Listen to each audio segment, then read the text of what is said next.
of our students to continue their education.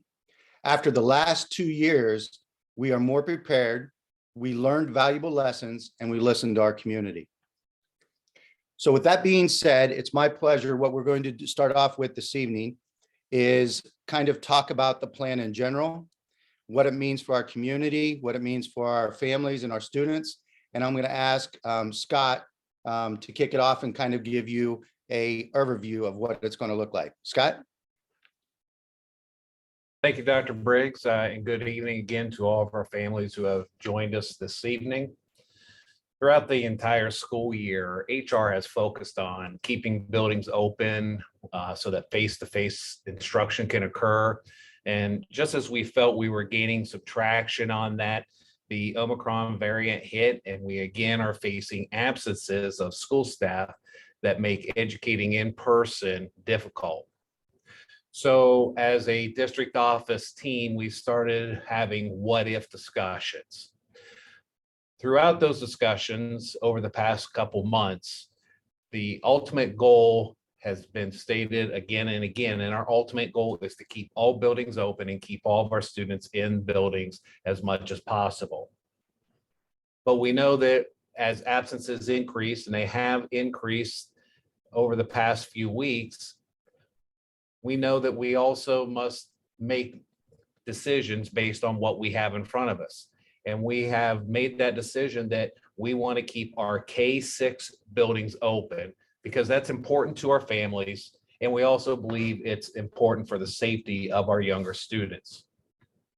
So what will happen if we do start to struggle with absences in the buildings? If a K-6 building has significant staff absences that we could no longer keep up with our current methods of plugging holes with existing staff, then we would have to take a look at pulling staff from other buildings in order to do that. The big issue here is defining what is a significant amount of absences in a building. And I will tell you, there are no hard and fast percentages. Each of our K-6 buildings are different. Each one operates differently. So if we had a 20% absence rate in one building, that may impact that building greatly, whereas 40% in another building, they may be able to handle that without any adjustments. What does HR do in order to take a look at this problem? We monitor all staff absences, and we do that continuously. We are talking as a leadership team about what buildings look like they might be in danger. What buildings do we need to be prepared for? And we're doing this 4, 5, 10 days down the road. We're always looking at those absences. So if we get into a situation where we feel like we can no longer plug the gaps in a K-6 building, we may look to close one of our 712 buildings for that day or a series of days in order to utilize the staff available to us in that building to go plug holes in K-6 building or buildings. If we would close one of the 712 buildings, those students would then go virtual for that day. Our classroom teachers in that building would continue to plan and then instruct through a virtual model for that day. But not all of our staff in a 712 building are tied to a classroom. So we may be able to pull some of those certified and classified staff members to go down to a K-6 building. We can also then reallocate the substitutes who have already picked up jobs in a 712 building, and we can move them to one of the other buildings where there is a need.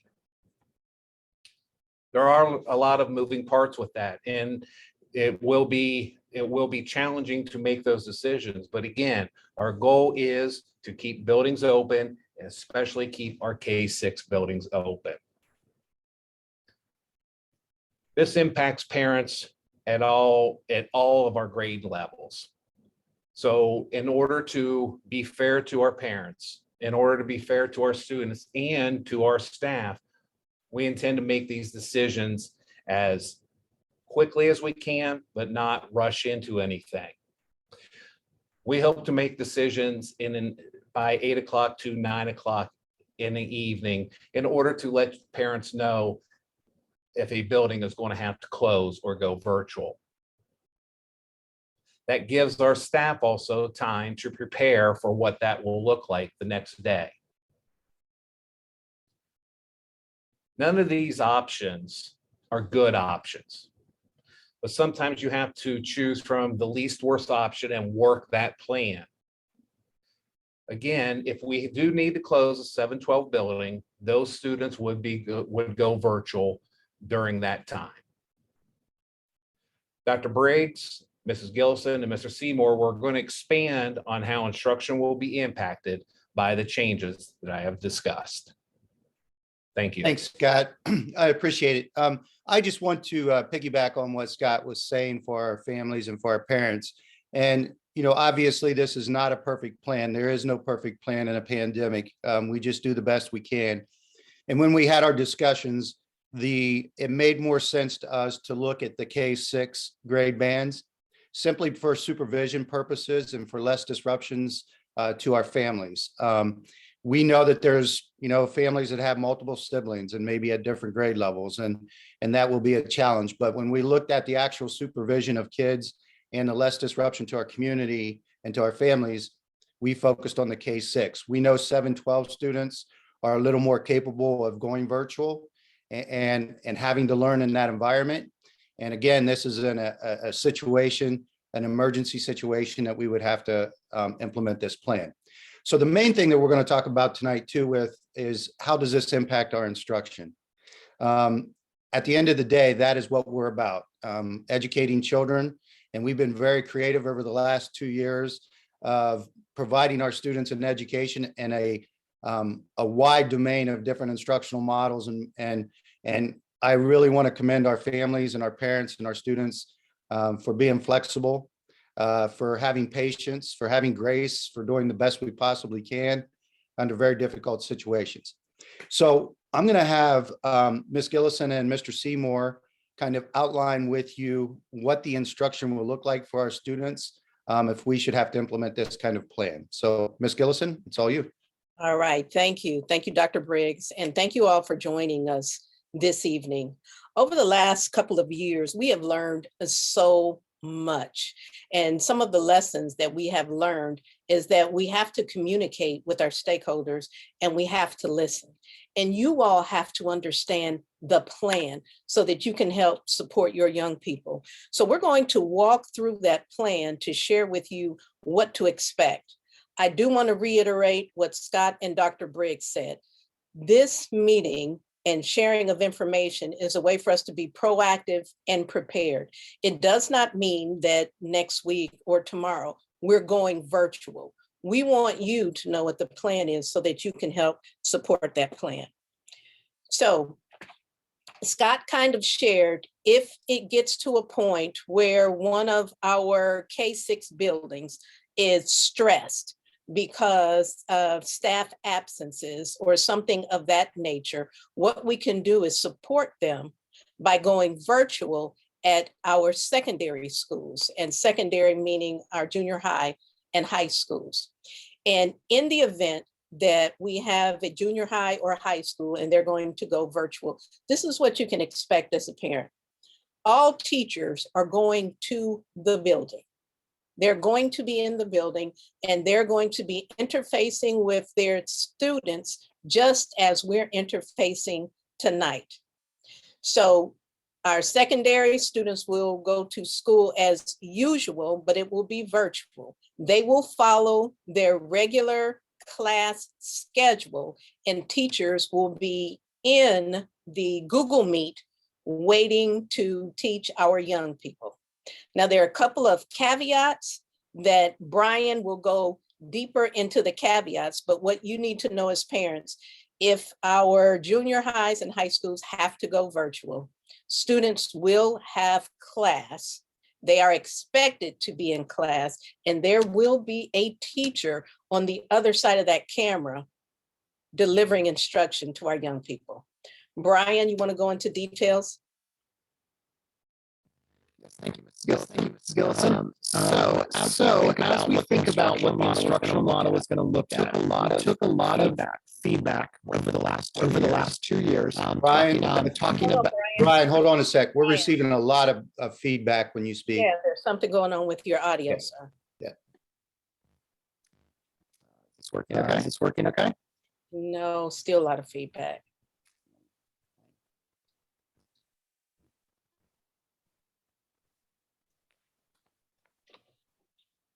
All right, how about that?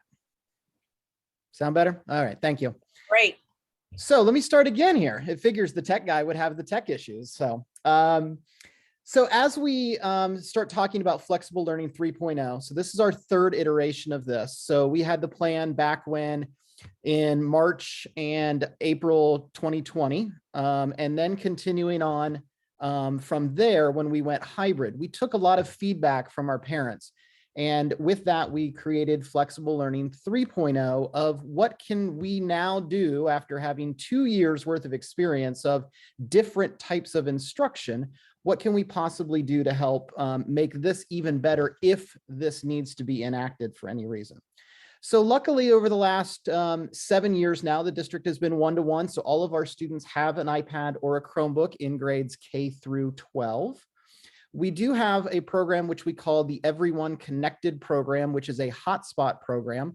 We have 200 hotspots that we can loan out to students. So if you do not have Wi-Fi or do not have reliable Wi-Fi at your house, you can actually go on the technology website and be able to download a form and then be able to be loaned a hotspot for instructional purposes. The other thing that we heard from parents and from students and staff was we wanted some more what we call synchronous instruction. That is more where the teacher is working in this kind of a format back and forth between students and teacher. So with that, the lessons will be taught on Google Meet, on Google Classroom, and on Seesaw. We will ask all of our teachers, they will be holding mini lessons. Mrs. Gillison said that the students will follow a schedule. And with that, they will have a mini lesson of 10 to 15 minutes per period or per academic block. We understand that not every student will be able to make that Google Meet, and we understand that there are going to be some pieces with daycare or where the student may be at or Wi-Fi connections or just the daily issues that come up. So teachers will be recording those Google Meets and placing those in either Google Classroom or Google or in Seesaw.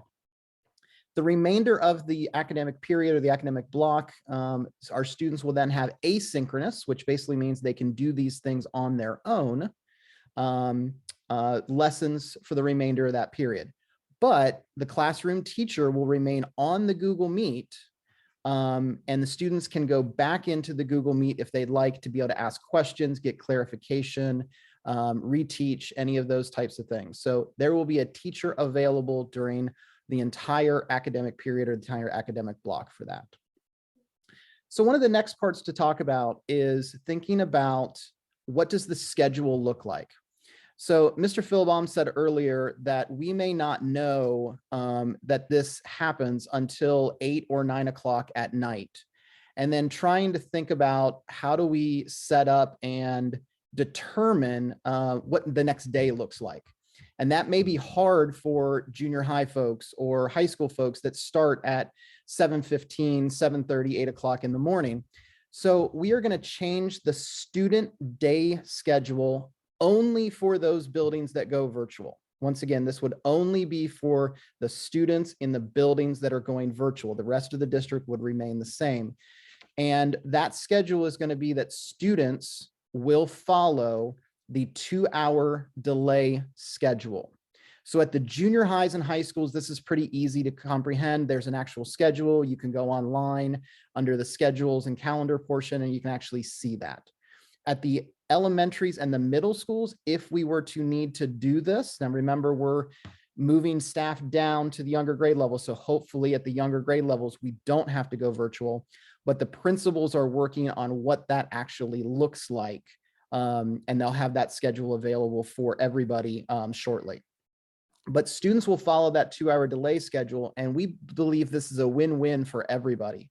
We believe it is because it gives our teachers some time to recreate lessons. A lesson that is done in person is really different than an assignment or a lesson that's done virtually. So we need to change those around a little bit, and we need to be able to have time for our teachers to recreate those. Teachers will be working together in their teacher-based teams of like teachers to be able to recreate some of those lessons. It also gives parents an extra 2 hours to figure out what they're going to do for that day. If babysitting or daycare or any other plans need to happen, that allows you to have an extra 2 hours in the morning to be able to do that before students would be expected to be online. And then the rest of the day, then the students would follow their period by period schedule and go from basically one Google Meet to the next, to the next, to the next, getting those mini lessons and doing those asynchronous instructions as you go through. So with that, Mrs. Gillison, we'll turn it back over to you. Thank you very much, Brian. I was getting caught up in the chat, and so I'm mining the chat. So trying to answer as fast as I can. There are a couple of things that we'd like for parents to take away tonight. Earlier, I shared that we've learned a lot of lessons over these 2 years. So our teachers will share this information with students. They're going to share this information with their students tomorrow, and then you can help support that conversation. We've also asked that the teachers practice sending the links to the students while they're at home, and hopefully while you're nearby, so you can see what that link looks like and see how students can get into their Google Classrooms. So please check your Infinite Campus accounts and your email accounts, because we will be sending updates and more information. Scott said it, it's not a perfect plan, but it is a plan that helps our most vulnerable students stay in school. And the only way we can do this is if we do it together. So I'm going to go back to the chat and mine the chat if you have any more questions. And Dr. Briggs, I'm going to turn it back over to you, sir. Thanks, Brian. Thanks, Alicia. I appreciate it. Great questions in the chat and the Q&A, and I promise you we will get to them at the end if we can or beforehand. Some of the questions I know are very detailed, and I will be quite honest with you. Some of them probably are need to be worked out at the building level, but we'll answer any questions we possibly can. They're great questions. The other piece that we're going to cover tonight is transportation. Obviously, transportation, if you've been watching the news and around Central Ohio, it continues to be a challenge for every school district. We're not alone. Not only finding enough drivers, but also when it comes to finding substitutes for our schools, even when we look at duty aides and workers in our buildings, it's a challenge to staff our buildings. So we are going to do the best we can. And part of this plan, obviously, it's important how we get our kids to and from school. And Mr. Utterback is going to share with you part of the plan that we feel is an important piece. And then we'll answer any questions here at the end if you have any. So Vince, you're up. Thanks, Dr. Briggs. I'd like to first out say, I hope to reiterate this is a contingency plan. Like I said, and this has been said several times throughout this conversation. We're hoping never to have to use this plan, but the eventual reality might happen. So we're being very proactive in trying to put this out here so our parents have time to plan. So with that being said, I'm going to go into the first iteration. Brian, if you mind moving the slide. The first one is we have a stage 1, stage 2, and a stage 3 transportation emergency. The first one is stage 1, and this is all based on the absences of our drivers. So in our stage 1, 23% to 29% of our drivers are absent. We are going to use a pre-planned bus numbers that will be canceled. This information will be posted monthly, these bus numbers, so those parents can plan proactively for that whole month of getting their kid to school. This will be communicated as well as the night before. And I think it's been said in here a couple of times. I think Scott Philbom brought it up, Alicia brought it up.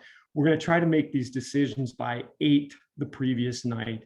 Between that 8 and 9 timeframe, we're hoping to make all these decisions so we can get this out so our parents can plan appropriately.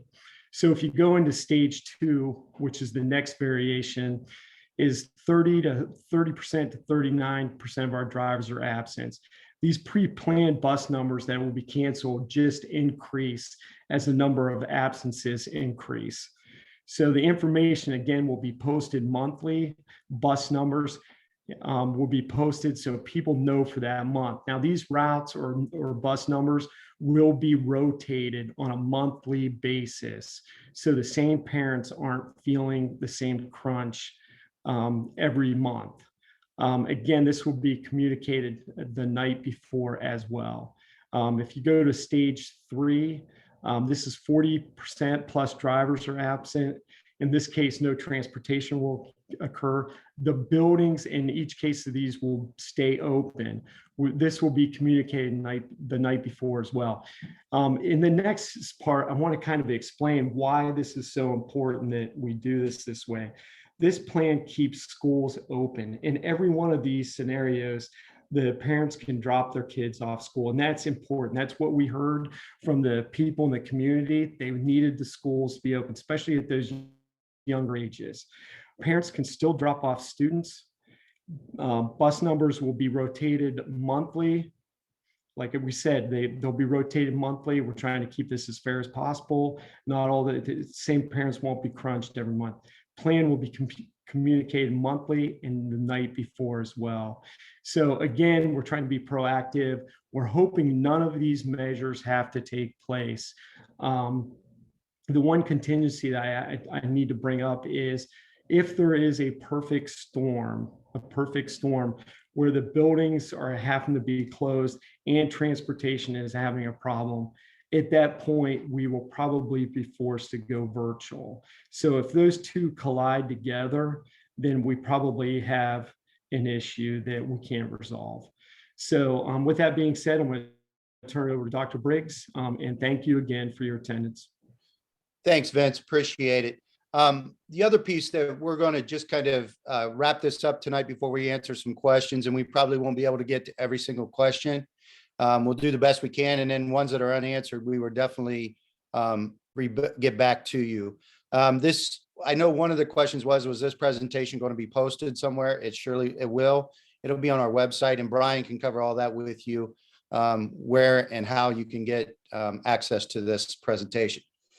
Well, here's where we're at for this evening, and just to kind of wrap it up, our communication rollout, we started today. We spoke to almost over 400 staff members today at the junior high level, the high school, middle, and elementary. And our biggest, obviously, attendance is tonight. Thank you again. We almost have 500 viewers here this evening. We appreciate that. And we know this has been a lot of information for you to process. We'll have this information on the webpage. We will send this information out to you. Students have not yet received this information. And as Ms. Gillison said, teachers will share it tomorrow. And after hearing the plan, and you guys have any questions, we'll just take a few minutes here and we'll do the best we can, and then we'll wrap this up. Again, I just want to say from the superintendent's seat, thank you. Thank you to our students, our staff, our support staff, our parents, our leadership team for doing the best we can in a very, very difficult situation. And I know we thought 2 years ago, we never thought we would be sitting here this evening having this conversation again, but we will do the best we can. I promise you that. We're dedicated to making sure that your child has a great experience in Pickerington Local School District. So with that being said, let's go ahead and see if we can answer a few questions. Alicia, Brian, Scott, Vince, jump in when you can. Feel free. All right, I saw a question, just the last question that I answered. It was from Mary. Mary, thank you so much for your question. She wanted to make sure that the staff that we are redeploying have had background checks. And so I shared with her, absolutely, because we'd be taking them from the secondary buildings, and they have all been background checked. So thank you for that question, Mary. And you're right, we want to make sure our children are safe. And Mr. Philbon, go along with that same question. There's a lot of questions about what staff would be temporarily moved. Obviously, it wouldn't be the classroom teachers because they would still be teaching virtually. But maybe if you want to speak again on that issue, there's been a few questions on that. Yeah, we have a lot of certified and classified staff that aren't tied to direct instruction in our buildings. We have staff that provide intervention in a response to intervention setting. We have instructional coaches that are not tied directly to a classroom all the time.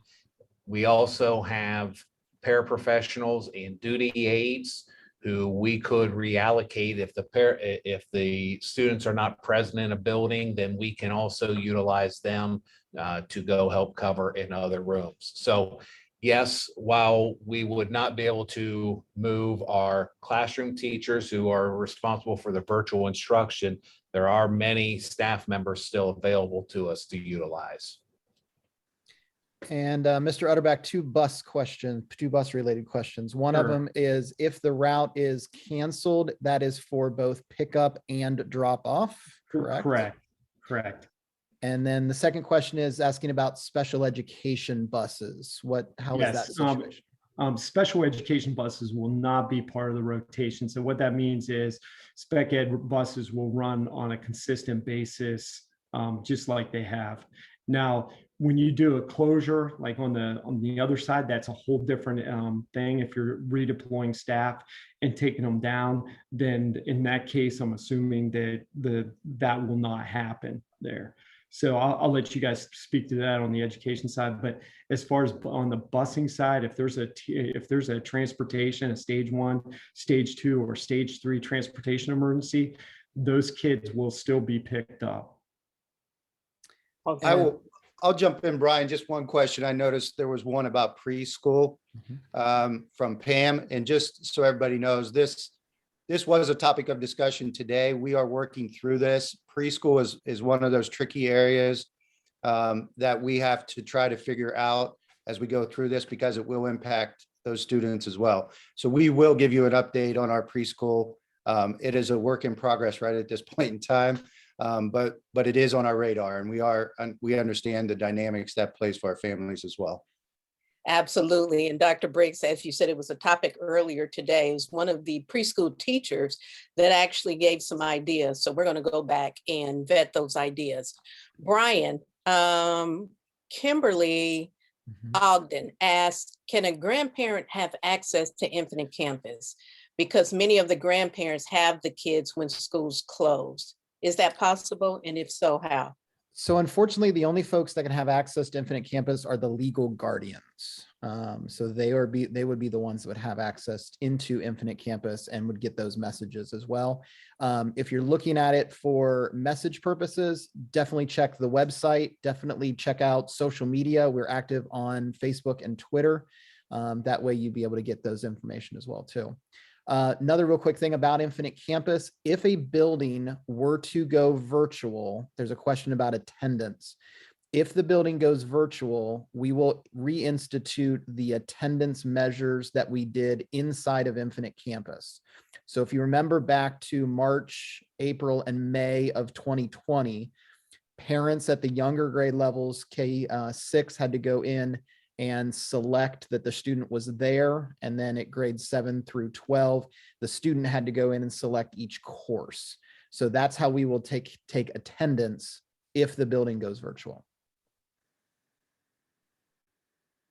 And there was another question that came about that was raised earlier in the presentation. And I think it was about, is this something we're looking day to day? And I think, Scott, I think you answered this in your presentation.